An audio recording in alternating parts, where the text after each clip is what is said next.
Good afternoon mga kabukids. Flex ko lang sa inyo yung proyekto ng aking pamangkin. So ayan, tapos na guys. Tapos na siya. So ayan. Nalagyan na siya ng harang. Nalagyan na siya ng kawayan guys. Dinagyan niya yan kasi yung mga alaga namin aso, pinakawalan namin. Ayan. Ayan na siya, Ayan na sila, Kasi kung hindi yan namin lalagyan, naku, pupunitin yung net at papasok yan sa loob. Baka pag hahabulin yung aming mga alagang manok. So, ayan. Ayan na. Tapos na rin yung yung pinto. Yan, hanggang doon yan guys. Hanggang doon yan saan. Natapos niya rin. So, ayan. Ayan, nandyan na sila sa loob. So, pasok tayo sa loob. Ito ay daanan ng tao. Ang tigas naman. Ayan, daanan siya ng tao. Ayan. Malaking ito guys, maluwag. Hanggang dito yan. Yung kasya yung taker. So, ayan. Hanggang doon yan. Dito kami saan. So, andito na sila sa loob. Hindi na sila nakakalabas yung mga manok. Kaya namin kinulong yan dito kasi yung mga pananim ng aking pamangkin ay kinakaykay. So, dito na lang yan sila. Ayan, dami rin mga sisiw. At ito na rin. Mayroon dito nangingitlog na turkey. Ayan. May nakita kami ditong isa pa lang ang itlog. Ang ginawa ng pamangking ko, hindi na niya ginalaw.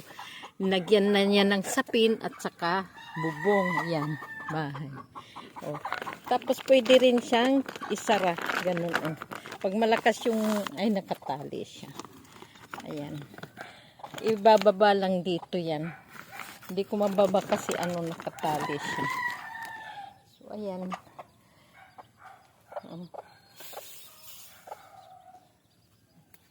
Ayan, bahay ng turkey yan. Hindi. Diyan nangingitlog. Yan. Dito lang yan sila. Yan. Tingnan mo. Hindi sila nakakapasok dito. Once na makapasok yan dito, ay nako, paghahabulin nitong mga manok.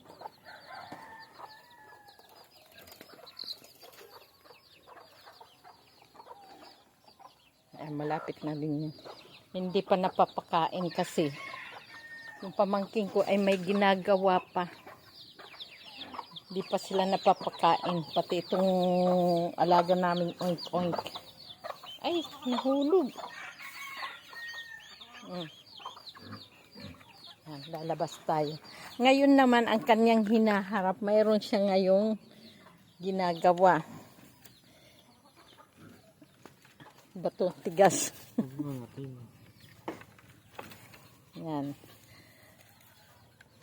Baka pumasok yung mga dugi-dugi.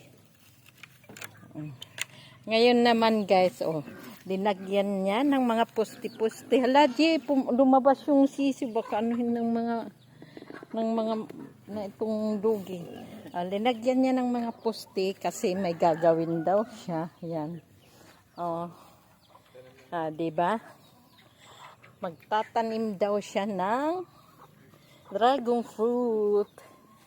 Yan, umpisahan na niya. Hanggang doon yan guys. Ayan.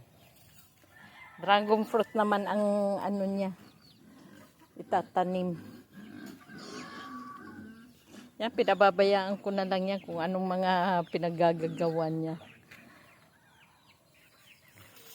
Walang tigil yung mga malaya sila. Dati kasi yung aso namin, nakatali yan nung hindi pa namin kinukulong yung mga manok. Dito sila sa labas. Ay kami, yung mga tanim niya kinakaykay, kaya naisipan niya yan, binakuran niya. Pag nandito ka sa labas, parang nasa ano lang, nasa Manila so lang, ay maglilinis na siya ng ano, kasi magpapakain na siya ng tangkal ng pigi-pigi. Kasi magpapakain na siya ng aming pigi-pigi. Hapon na guys. Ayan, thank you for watching.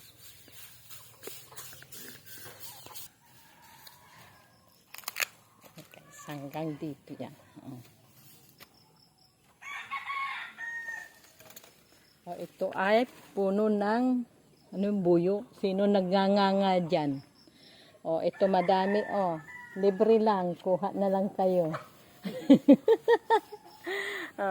Buyo. Buyo, di ba? Buyo yan. Ha? Igmo. Igmo sa Tagalog. Igmo, itmo. Ang Laguna, Hindi na ito madadarot kay damo na may mga tanom. Mga nagnganga.